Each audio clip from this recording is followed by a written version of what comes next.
The law is quite prescriptive about what's acceptable and what isn't. So if you have a handheld mobile phone, as in you're holding it in your hand and using it while you're driving, then that is an offence and you will be prosecuted. Now, if you're stopped in a traffic jam or you're stopped at a red light, some people think that's an opportunity to catch up on messages or make calls. The law actually is quite prescriptive around that activity as well, and that is included in the offence. So stopping at a red light and using your phone still means that you commit the offence. The only safe way to make a call when you're behind the wheel is to stop in a safe place, turn your engine off, engage your handbrake and make your call. Legislation also goes further, and it talks about mobile communication devices and devices that are capable of sending and receiving data. So if, for example, in your car you had your iPad attached to the air vents in your car on a cradle, and you were interacting with that device, you were accessing it, sending information or messages while driving, then that is also an offence, and again, you're also liable to be prosecuted if you were to drive in that way.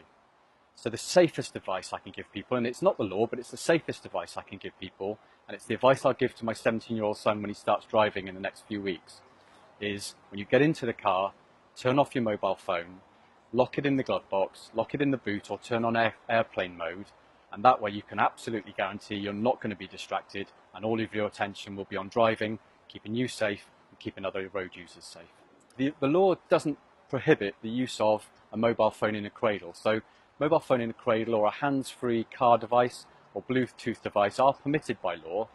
What your viewers will need to be careful of is that if they are driving a car and they are not in proper control or they're distracted by the device, which could happen if a phone is in a cradle or if they're using the hands-free device, or indeed if they're eating behind the wheel or changing a CD, for example, then they commit a different offence of not being in proper control of that vehicle, and that's still just as serious, and the consequences of driving while not in proper control or while distracted can be equally devastating for them, their family, or for other people's families who are using the road as well.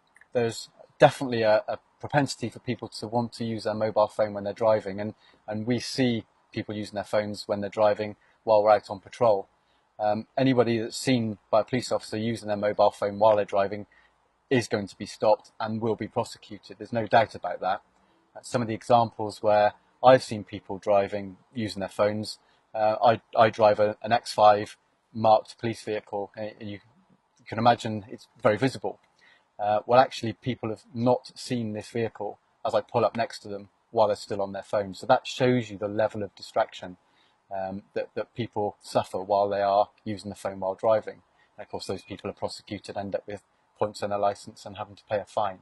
So it's a really serious business we're talking about. And if you take it to its extreme and you're involved in a serious collision where somebody is hurt, or in the worst case scenario, somebody loses their life, you can expect that your phone will be looked at by the police, the data on your phone will be downloaded, and we will check to see if it was being used at the time, whether to make a call, to send a text message, or to gain access to the internet. And if that is the case, then you can expect to receive a custodial sentence if you are found to be at fault.